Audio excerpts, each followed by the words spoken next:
fun. We made it to our next destination. We're out here in Duluth, Minnesota to film the next podcast. Who I'm going to speak with is Steve Scheuring out of Aurora, Minnesota, Scheuring Speed Sports. He has been partnered with AMSOIL for 23 plus years. He is a legend in the snowcross industry. He has been all the way to the tops of the ranks, built up his own independent Skidoo race team. Can't wait to go meet with him. Thank you for having me. One question I ask probably all of my guests on here is, what got you into the motorsports or the snowcross world? Ever since I was a little kid, I had a real fascination for snowmobiles. My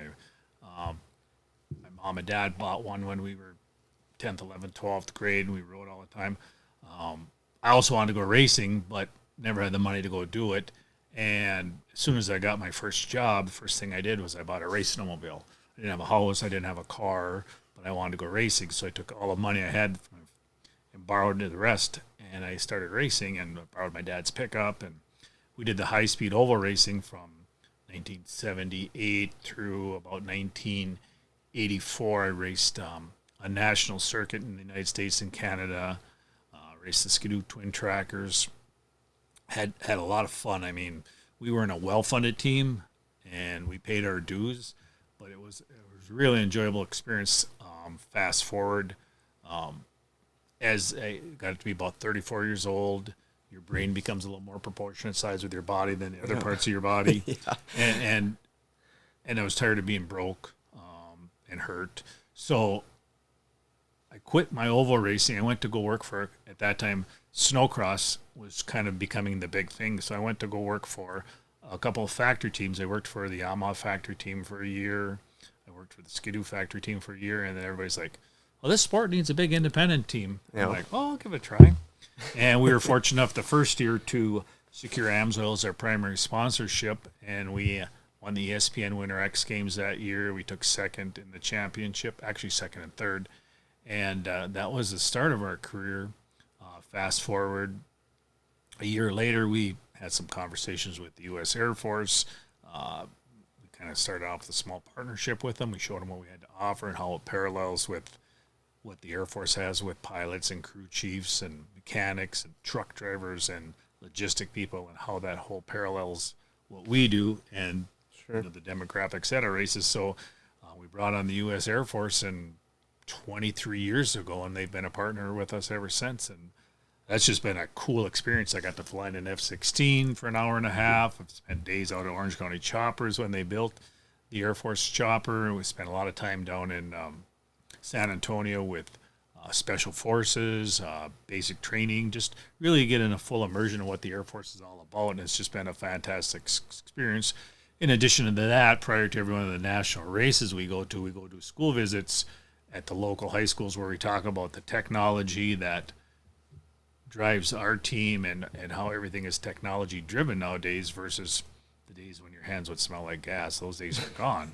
And then we give a scholarship out, kind of a thank you to a deserving student, and the Air Force has a recruiter there, does a little bit of a soft sell. So it's it's a cool opportunity for kids to go. We'll bring their $1 million race transporter there. We'll bring the racers, myself, some crew members, and it's a pretty unique experience for young kids that never really get to see that and show firsthand that myself and my crew and my drivers are all from small towns, and we worked hard for what we got. We got successful by believing in ourselves and having the right attitude. So pretty fortunate on that side. Along with that, we have Skidoo, we have Milwaukee Tools, we have Clam Clothing. We have about 18 major sponsors that really help fund our program and allow us to be one of the top teams in the world. Sure. So that's it in 10 seconds or less. Yeah. You started on Skidoo, right? Yeah, well, actually, the first snowmobile I bought was a 1978 Yamaha SRX, and then I bought a 245 RV that was a couple years old, and then we evolved into the independent front suspension, super mods, and super stock Skidoos, and then I transitioned into a Skidoo twin track. So that was my whole personal racing, and then I worked for the Skidoo factory team 1 year, and then I worked for Yamaha. Really learned a lot about the whole system at that point. And then when we created our own team, we went to Skidoo, and we were with them up until 2003, and then there were some marketing issues with AMSOIL and some of our sponsors that they felt was a little bit of a conflict. So we switched to Polaris for about 4 or 5 years. And fortunately, one of the guys I used to race with became the race director at Skidoo and said, "Hey, Steve, I'd like to have you back." And I'm like, "Shit." And fast forward, we've been with them for another 15 years right now. And, it's impressive with the technology that the Skidoos and the Can-Ams have. It's just, I think it's the forefront of motorsports right now, and the passion and the DNA that BRP has of building a fast sled, and it's cool to be part of that. Do you think currently they're one of the top sleds right now? Oh, I think hands down they're the best. They're all good snowmobiles out there, but I see the technology and the advancements all the time going on what BRP builds, both the Skidoo and the Can-Am. Right. And I believe 100% that they're still light years ahead of everybody else. Right. So when you left the race scene yourself, was that kind of a scary jump to go from racing to maybe possibly owning your own business and trying to start it yourself? Well, I tell you what, I think every racer in the world has that fear of death when they decide it's time to quit racing. Yeah. It's like, okay, my world just ended. What do I do now? And it's weird. I mean, it's a weird feeling. You've done it for so long, and then all of a sudden you're not doing it anymore. Like you can't really gauge your worth off it, but it's like it was a huge paradigm shift. And so first year I went as a mechanic, I was like, this ain't a bad deal. I feel pretty good Monday morning. I don't hurt. I don't have anything broken. I got some money in my pocket. Yeah. It's not a bad deal. And then fast forward to actually owning my team. I mean, the first year, it was scarier than hell because nobody had ever done what I did. Right. I was the first guy to show up with this huge race transporter. We had matching hats. We had matching pitch shirts. We had branded sleds. Everybody's like, holy shit, this is the coolest thing ever.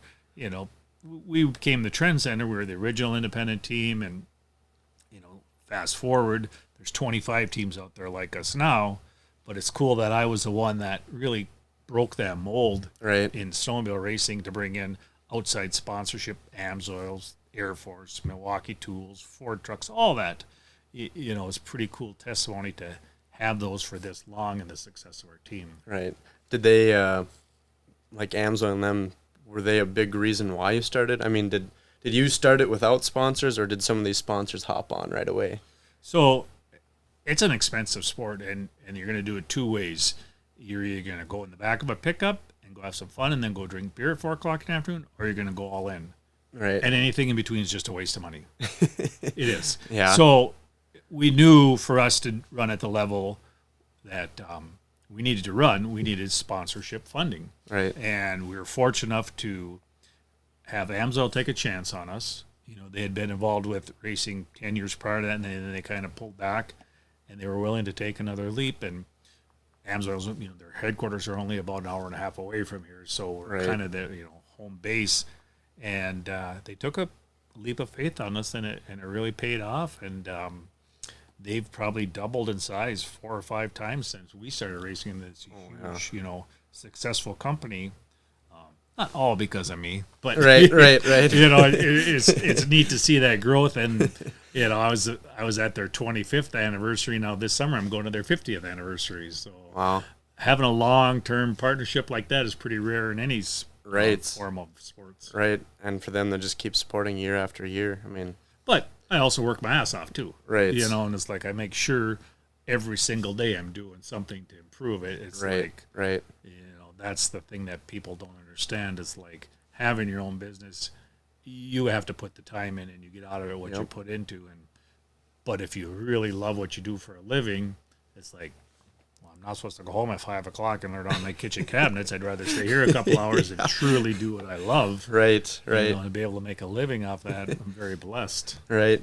You've had a lot of good riders come through here. We have. Tim being one of them, Tremblay, right? He was, I mean, they consider him one of the top 10 riders of all time. For sure. Him, DJ Ekstrom's one of the Snocross top 10 riders, Chris Vincent, Robbie Malinowski. People go, God, you've had a lot of riders. I have, but I've been around for 25 years too. Nobody can match that mark. Right. And last year we had 5 riders in different classes, including the pros. This year we scaled that down to 3, but yeah, we've had a lot of great. Carl Shabitsky, who's the president of ISOC, used to race for me. Okay. So I have a lot of history. Right. I mean, going back in time a little bit when or even now, is it scary pulling up to a race and you got all the factory riders versus like independent owner, or just another day in the office? It's not scary anymore. We're as much of a factory team as anybody on a skidoo is right now. We all get support. We're all basically independent / factory teams. Sure. No, it's not scary anymore. It's like what I see now is a lot of people trying to create their own team, and I don't think people realize what goes on to get to that first race. Right. 3rd of July at 10 o'clock at night, I'm still finalizing clothing designs with Climb while everybody else is having some fun because we have a deadline in getting the production done. Right. Everything, as you become seasoned, you understand timelines, what needs to be done, and each year it becomes a little bit more of a pattern. The whole COVID supply chain deal, that made things a challenge. Didn't help. I mean, even now, 2 years later, it's still, part shortages, waiting for parts, just a lot of stuff that took the fun out of a lot of things. Right.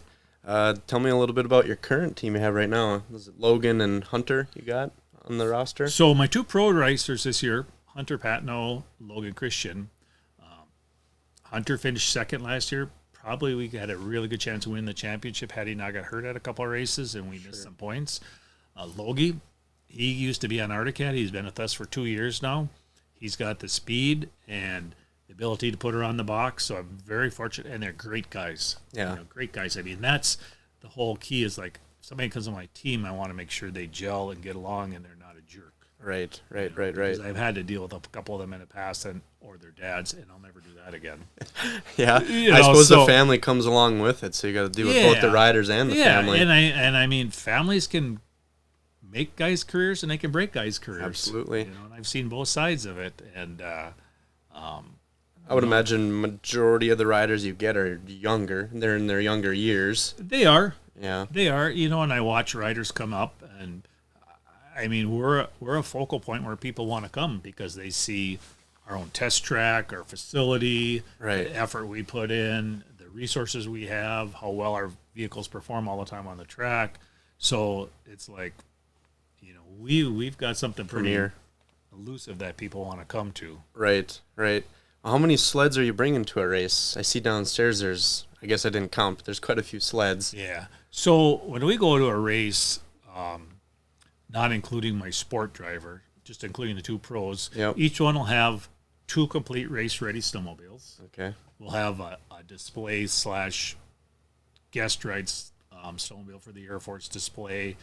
And then sometimes we'll bring one more. So we'll have 5 to 6 snowmobiles coming to every race. And then our trailer's completely full of parts that we could rebuild. Anything that needed to be done. Sure. The thing is, once you start racing during the day, you can't change that snowmobile. You have to run that same snowmobile all day. So it wouldn't make any value bringing any more. Right. So as far as when you pull up to a race, how many are on the team? I'm assuming that your riders, mechanics, obviously you. So we have our riders, we have mechanics. We probably have 4 mechanics. We have myself and another guy we take turns driving the big truck. We have an engineer from Fox that supports us. We have 1 or 2 from BRP that support us. And we have a media guy, a photographer. So it's not too far from 8 to 10. Yeah, pretty full scale then. Yeah, for sure.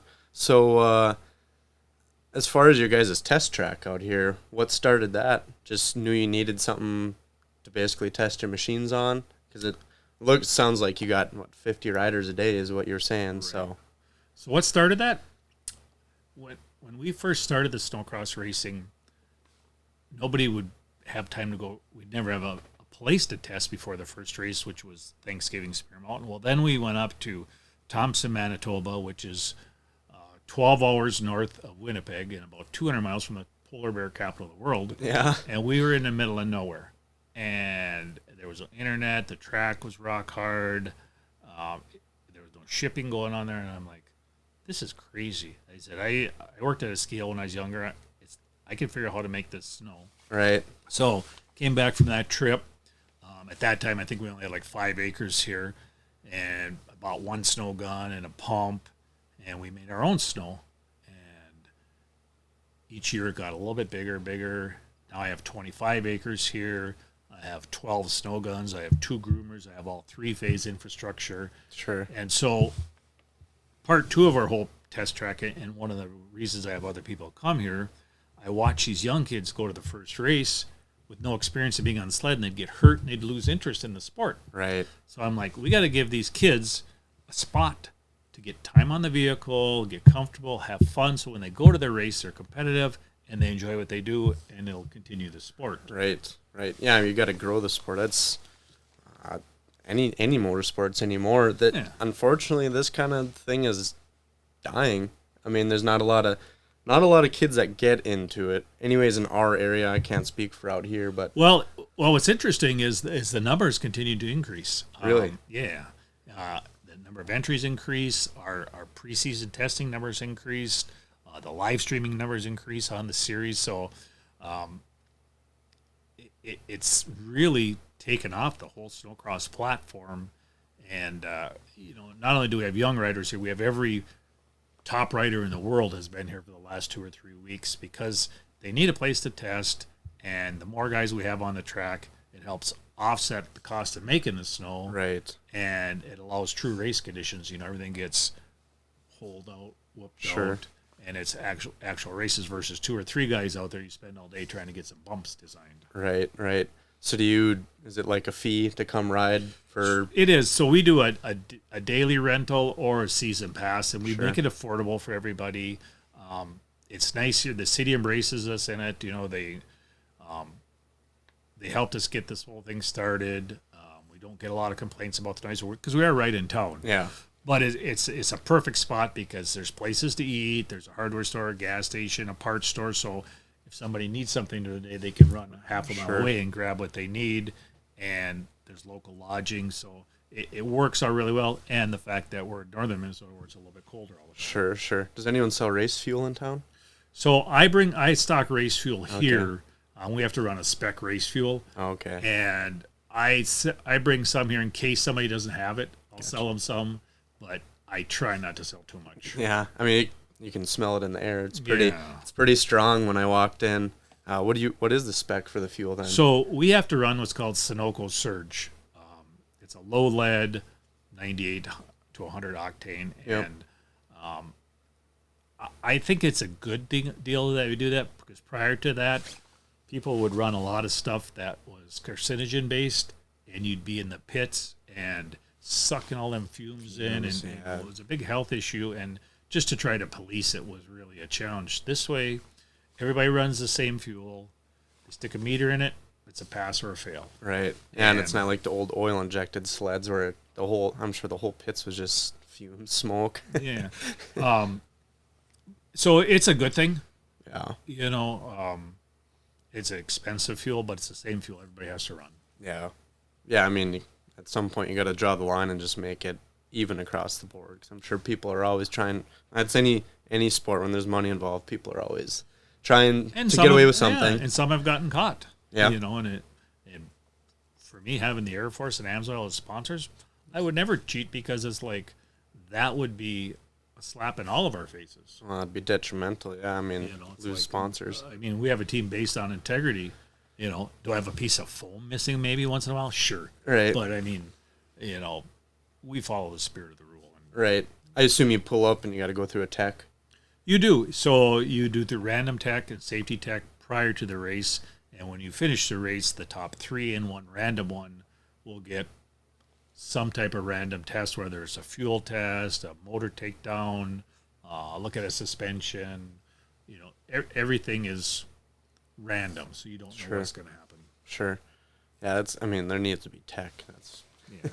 Unfortunately, that's the world we're in. It is, and it's it's always a couple that ruin it for everybody, unfortunately. Yep. Yeah, that's for sure.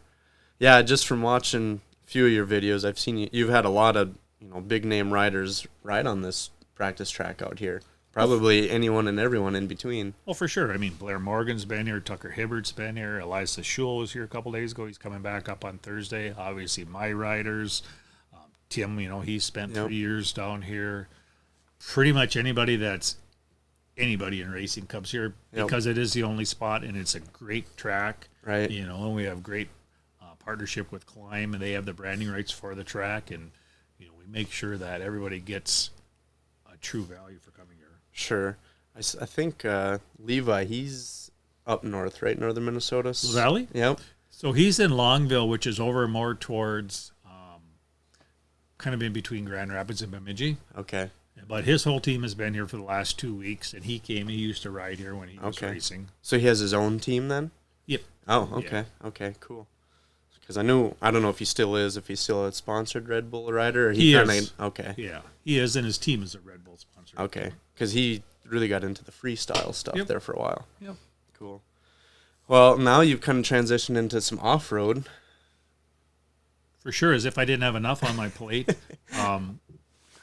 We started with one of the guys that builds the sleds for me, Elliot. He wanted to try the off-road, and I was like, no way in hell you're going to do it by yourself because of what it costs. So, we worked out a great partnership with Can-Am, and we started off with the side-by-side, and the first time we went out, it was like, the tough part for me was like, in Snocross, I'm a big fish in a little sea. Yeah. And I can call Larry Teedy up at Woody's or his son Rick and say, hey, I need some of these studs and I need some of these carbides. And I go, no problem, Steve, we'll get them out today. Mm-hmm. I got into that off-road world, and I'd call up the tire manufacturer, and I go, this is Steve Scheuring, we're putting a team together, and I need some of these tires. They go, okay, they're $399 a piece, and we take a credit card. So I had to really turn back into like not a nobody, but right. So I was like, okay, watch me grow. Right. And fast forward, now we have a great partnership with Yokohama. The Air Force is our title sponsor in the summertime, and we've gone from one side by side. Last summer, I brought on Kyle Cheney, probably the best UTV racer in the world, and he also runs the Pro 4 truck for us. Last year, we won the World Championships. He won the King of Hammers out in California. The Pro truck, we're getting podiums with it. We're maturing with that. That's an ongoing process. So it's fun. It's a different type of racing, but it's cool. It's 900 to 1,000 horsepower on the truck. The UTVs are 225 horsepower at the rear wheels. They're doing 90 miles an hour out on the track and flying 180 feet. So it's the building blocks are the same. Right. It's just a different event. Right. So is it, I don't know, do your racers, like, now that he does off-road, is he practicing somewhere else in the wintertime where it's warm while your guys' other team is racing in the winter, or? So Kyle races year-round. Okay. And, like, he's been out in California for the last couple of weeks testing for King of the Hammers. Okay. And he'll run a couple of non-champ series races also. And then Elliot, he's actually building the sled, so he's kind of limited to just the summer. But Kyle is year-round wide open on that kind of stuff. So what about your snowmobile or your snowcross racers? Do they get any summertime? Do you guys travel anywhere to get some seat time, or? Nope. We'll usually be ready to ride here about Halloween, and which at this point puts us 6 weeks away from the first race, and then we'll stay. Our last race is usually the last weekend of March, and we'll stay here and test for a few more weeks. Or if we need to go a little bit longer, we'll rent the ski hill, which is by us. Yeah. If we need to wait, go into May or something. And by then, there's not a lot of value in spending a month summer riding snowmobiles. Sure. Is there a lot of injuries in snowcross? It's a high injury. It's 100% injury rate. Yeah. And it's Logie last year, first week on the team, swapped out there, shattered his collarbone. Was able enough to heal. Right. Made the first race. Thank God the first race was after New Year's last year. Hunter, he popped he had a chest contusion at Canterbury where he got flipped off the sled and basically body slammed an ice chunk. Right. He came and raced the next week, and I was just in shock because he was in the hospital for 2 days. And then he at Deadwood, he actually, we thought we broke his ankle, but he just dislocated it, and it was about the size of a football. Went out the next day and said, well, I think I'm going to try practice. I was like, okay. And he's like, okay, I think I'm going to try a heat. Okay, won the heat, won the next heat, took second in the final. I was like, I thought you were just going to try practice. He goes, yeah, it don't hurt that bad. So it's like, I would say mid-season, 85% of the riders out there are riding with some kind of ailment. Sure. It's a tough sport. It's a 500-pound machine, Yeah. and you've got all this gear on, and the track changes every lap. It's a tough sport. Right. And then, you can't just throw a machine like that around. It's a lot of weight. And there's 15 other sleds out there at the same time, too, roosting you in the face. I mean, we have so many more dynamics that no other sport has. Right. A track that changes every lap. This roost that's like wet concrete being thrown in your face. Right. It's just Right. 30 below, 70 above. We're racing all the elements. Yep. Yeah, I mean, like Deadwood, I haven't been to the other tracks, but I've been to Deadwoods. It's a pretty tight track. It's like a little bull ring, Yeah. And that's fun to see because within 5 laps, you're into lap traffic already. Right. So that adds a dynamic to the races. We race at big ski hills where the tracks are a little bit longer. I'm not a big fan of that. I'd rather see a tight course or a Canterbury or a Deadwood or Sure. something like that. It seems like when the track gets too big, sometimes they get spread out too much. Riders can pull away. Yeah, the excitement kind of wails. Right. So where are you headed next week, the opener weekend? So we'll head out Wednesday for Fargo, North Dakota. We go a day early. Thursday we'll go do some school visits with the Air Force and the Fargo Moorhead area. Friday night they have the Amsoil Dominator, which is a heads-up race for $10,000. It's kind of a cool deal, precursor to the season. The last couple of years, because of COVID, it was more of a mid-season deal, but this year the excitement's back. Sure. And we've won that 3 times now, I think. So it's really a neat event to start the season and kind of see where everybody's at. Good. Do most of these tracks have to make their own snow? Everybody makes their own snow. Some of our tracks are ski hills where they're making snow for skiing anyways, like Michigan and Dubuque, Iowa will race in the spring after skiing has stopped. Sure. And the snow is already there. Fargo makes their own snow at the fairgrounds. Sioux Falls will be making it. Deadwood tries to pull in enough natural snow if they get it. Right. I've seen both sides of that. Canterbury, they're making snow right now down there. Elk River, they make snow.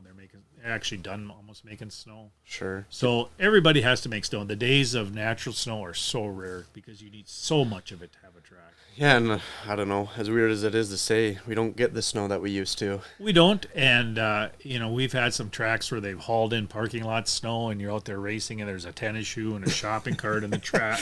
It's dirty, and your sled looks like hell when it gets here because it's full of salt and sand, and so it's a little bit more work making the snow, but it's just a more homogeneous track. Right. I seen when I pulled up, you were out grooming or changing the track for the night. Who is building your jumps? Because they got to be somewhat precise, so you don't got guys casing it or whatever else. So what we do is, I can build a tame track. Yeah. So what we'll do every morning is I'll take one of our dozers and I'll go out there and windrow all the snow that's gotten hard overnight, so it's softened up, so we're not wrecking the groomers, and then I'll get it all basically rotated so that it's soft and workable, and then Hunter and Logie will go out with the groomers and actually create the track. Okay. If they're gone for a weekend, I will go make it, but they make stupid ass jumps, and I'm not a big fan of that, but that's what we race in. Right. So they'll do that, and then during the course of the day, probably 4 times we'll go out there and do maintenance on the track because the faces get blown out, the corners get pushed off, so it's constantly pulling stuff back in. So you're redoing a track every day? Every day.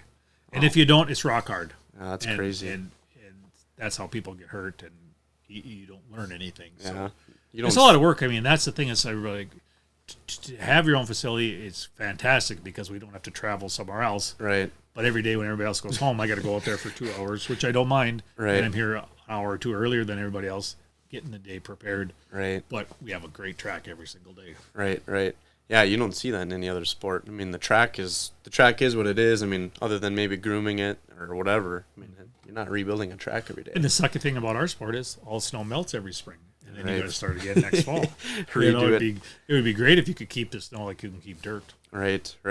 So, like, all the trailers out there, do a lot of those guys leave them? I mean, just leave the sleds, and just come ride every day? Or are they pulling trailers in and out every day? So, some of them trailers have been here for a month or two. I guess I don't know how long. At least a month. And some of them will throw their sled in the back of a pickup and go home, just because of fuel costs or whatever, to work on it in their shop at home. Sure. They usually, all the trailers stay overnight. They don't bring them back to the motel or anything. Right. And then some of the bigger semis have been here for a couple of weeks, I guess, already, and then there'll be a new batch of them coming in on Thursday, I think, or Wednesday night. Okay. Because we're doing some testing with Skidoo up here, so the rest of the Skidoo teams will come up. But we'll have up to, I don't know, 50 or 60 rigs out there, anything from a 20-foot trailer to a 53 semi. Wow. Yeah, that's a lot. But you got a pretty big area there. We do. I mean, we have a huge parking lot across the road that's, got crushed blacktop on it. There's no mud. They can drive right across the road. It's a dead-end road, so they don't have to worry about traffic. So most of these riders are staying in town, and then they're just coming out and riding and testing every day, basically? And fixing, yeah. Oh, wow. Okay. So, a few stay in their trailer. Right. Some of them have living quarters in their trailers, but the majority of them are either renting a motel or a B&B or a villa or something. Okay.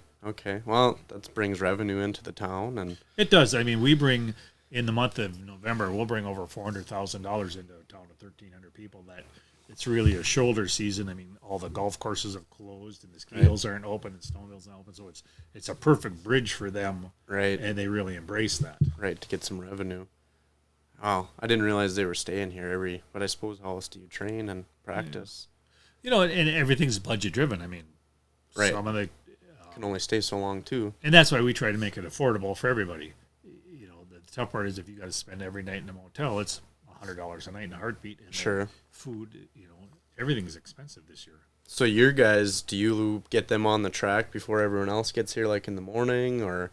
Nope, they go at the same time as everybody else. They'll build a track, and we open up at 10 o'clock. And during the weekends when it's busy and we have a lot more younger kids here, we'll actually have a timed schedule. Okay. And, to separate the younger kids from the pros. During the week, the young kids aren't around because they're in school and their dads are working. Right. So it's kind of a free-for-all out there. Yeah. I didn't know if you kind of separated them so they didn't get hurt or whatever it may be. It's sometimes there's tough because there's a lot out there, but that's the best testing when you're running with other people. Yeah, right. So now that you made it this far, how many more years do you think you got left in it? Well, I'm going to keep doing it until I'm not having fun. Yeah. I mean, I don't have a period number on that. Yeah. Fortunate enough to make a living. I have a couple other businesses with wildland fire suppression, heavy equipment, demolition. We got a lot of other stuff going on too. Very fortunate, that I've been, funded through sponsorship and have created these relationships. Right. How long am I going to do it? If I'm not having fun next year, I'll stop. But right now, right, I've got a great crew and I've got great drivers and I've got great sponsors, and we all see that. Yeah, this is a lot of work, but we have to enjoy it. Right. And I've never been the kind of person that could go work for somebody else again. I had my real job. I went to school for heavy equipment. I ran a big highway paving company until 1997, 98, whatever. Okay. Until the first year we started. And, I had company car, company pickup, a credit card, and good insurance, a good salary. And, when I told my mom and dad I was quitting that, they're like, "You're crazy. Your dad worked at the same place for 35 years. And I'm like, well, I'm sure if this doesn't work out, I'll find another job. And, right. Well, at that time, the iron ore mines were probably pretty hot and heavy, or? Yeah, I mean, they've always, been cyclical, but it's just, the first year I had my team, I had my real job still, so I had to, travel back from New York. I had to be back by Tuesday morning so I could go do my other job that, right, that I was paid the bills. Yeah. And so, I mean, back then, it was, pre-log days on your I would eat like 2 bags of candy because I was driving the truck too. So I'd eat Right. like 2 bags of candy corn. So I was so sick I couldn't fall asleep all night while I was driving. You know, Right. Looking back, I was probably when I see that unicorn going across the road at about 3 a.m, I probably should have stopped. But Right. we all learn. Yeah. So it's an evolution, and it's a thriving sport. I mean, it's like we have huge outside sponsors in it. We Right. have incredible live stream numbers that match, Supercross or motocross, and Good. in relation to vehicles sold, it's just it's a strong sport, but still a fragile sport. Right. All racing is. Yeah. I mean, we're constantly fighting, regulations, available workforce, Right. supply issues, costs, venue sites. Everything is. I'm fortunate here in town. I don't get a lot of complaints about the noise. Obviously, there's a couple of people all the time, but we don't do anything in the summertime out here. Right. When people are outside. In the wintertime, people are inside, and it's dark at 5 o'clock. Right. So, But you're done at dark anyways. Yeah, I mean, it's that's not what like I'm you saying. can ride. So so I mean, it's not so bad. and what's wrong with a little noise? Doesn't that's bother what me. I've said more than once at a council meeting. I mean, what's wrong with a little noise? I mean, city band plays in town this summer. Nobody complains about that. Right. Right. Yeah. I mean, it's just I don't know. There's recreational snowmobiles out there too. They're making noise. So Yeah. it's. People guess. are pretty good about it, and it's like this is actually I graduated from this town, Yep. so I know most of the people. It's not like I'm a pack sacker and came here or something. Right. Right. So do you see a lot of venues falling apart now, or changing hands, or just going to new spots because there is, We have a pretty strong core of races. It seems like there's always one or two that are a little bit in flux. Sometimes it's scheduling issues. Sometimes it's zoning issues. Sometimes, like Lake Geneva, for example, we're not going back there. And I'm glad that we're not, because we were there I was there before I even had my own team. So we've been going there for 25 years. Mm-hmm. Huge influx of money into the resort down there, and they just kept wanting more, and providing less. And, Right. Finally had to cut that cord, and I'm glad that they did. Right. It was, and the teams had to go park and pay $10 a day just to park your own pickup there. It just got worse every year, and I mean, the banquet alone had to bring in $100,000 into the resort. And they just different management. Right. I mean, people have different views, and I have to respect that. But I'm like, man, why would you kill a cash cow? Yeah. Some people get greedy though. And snowmobilers spend money. I mean, they're the ones that go and eat out in the restaurants and have some drinks with Yep. it, and they stay in motels, and they buy gas in town. And I'm not saying other events don't, but I mean, I seen Grandma's Marathon in Duluth, which is they claim is the biggest event. Those guys are camping, they're eating their own sandwiches. We raced in Duluth. We filled up the motels. We ate the restaurants. Right. Where's the race at in Duluth? Is it out at the mountain? It used to be at Spear Mountain, but we haven't raced there since 2019 when they had that snowstorm that canceled it. Oh. And there's a little bit different city council there, and there's a little bit different management at the race at the ski hill now, and they don't feel good about having a race, which is Okay. a bad deal for the city. Yeah. And I could be wrong, but did Deadwood's race get canceled last year? No, it Because actually they had issues with snow or something. So the temperatures weren't conducive to making enough snow. Yeah. So rather than giving it a marginal track, they pushed it back a few weeks. That's what it was. I knew it got changed somewhere in there. I just couldn't Deadwood remember is, how. I mean, a weird town. It's south. You don't realize how far south you are Yeah. in the United States. And the elevation, temps, man, we race out there. It's 55 during the day and 30 at night. I mean, it's great racing. Right. But it's like, you can't make snow with that. Right. These newer sleds, like fuel-injected sleds, do you got to worry about altitude and things like that? Well, they're self-compensating for that, but you still have to change the clutching and Clutches, suspension stuff, because every 1,000 feet you go up, you're down 3%. So Right. Deadwood's not that bad. It's 4,400 feet, and we're 1,300 feet here, Right. so it's only about a 10% loss. When we did the X Games at Crested View, Colorado, that was 10,000 feet. That Right. was a whole new Right. ball game. Right. So you kind of been basically anywhere. New York, Colorado, all over the place. Yeah, we go to Montreal. We race up there. The western states, Wyoming, Colorado, North Dakota, South Dakota, Minnesota, Michigan, Wisconsin, New York. Do you guys do the X Games every year? Well, they haven't had motorsports at the X Games for about 4 years now. Okay, yeah. So we did up until then. Right. And I think we won 1 gold, 5 silvers, 6 or 7 bronzes. So we've had some really good success out there. Sure. And it's a fun event, but it changed. It went more to a musical, snowboarding, skateboarding kind of event versus a motorsports, which was weird because when the snowmobiles went out there, the crowds lined up. Right. You know, it was like everybody watched Snocross. Right. That's, as a kid, I think that's where most people probably seen it. Sure. You know, it's the X Games. You're watching some of the elite go at it, so. Yeah, it was a fun event. Yeah. No, that's too bad they don't do that anymore. I think we spent 13 years out in Aspen racing out there at the X Games. Wow. And then we raced at Crested Butte, and prior to that, we were in Vermont. And it was kind of funny, too, because Vermont was probably 98, 99, 2000 right then. And they actually, back then, they had private bands play for the athletes and team managers. And then one year, the guy calls, he goes, yeah, we're having Eminem playing out here. And I was like, oh, wow. Who's that? Huh. Because he was just new into the scene. Nobody, Right. you know, obviously some people know, but I never heard him before. And then find out, you know, Right. how big he was. I was like, holy shit. Yeah, really big. Him and Cypress Hill and Godsmack, you know. Oh, wow. All sorts of hanging big out names. with them guys in the bar back then. It was a pretty cool deal. That's pretty neat. Well, that's what I have for you. I don't know if you have anything for me, but I do appreciate your time. No, I appreciate you coming, and you know, it's like I just want to put that message out there that you truly can do anything in life if you put your mind to it, and I'm a testimony to it. Yep. And it's just all about believing in yourself, having a great attitude. Right.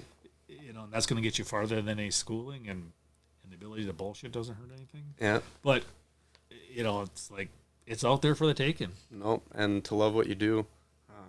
I told him when I showed up, I love motorsports. That's why I'm here. I mean, this kind of started as a hobby, but it's caught a lot of traction and meeting a lot of different people in all sorts of different industries, from F1 to snowcross to motocross. So it's kind of neat. It is. And the cool thing about our sports that we're involved with, it's like you go to a race, I can go to any single trailer, and if I need a bolt or a nut or a part, and they'll give it to you. You know, there's no jerks. Nope. And I've seen that in, you know, higher forms of racing where that's not, and I don't want to be part of that. I want to be a part of, like, we're going to beat them on the track, not because they have a part or something. Right. No, I think it's pretty common that the motorsports make a family sport. So, awesome. Well, I appreciate your time. Well, you are welcome. Thank you for coming. Yeah.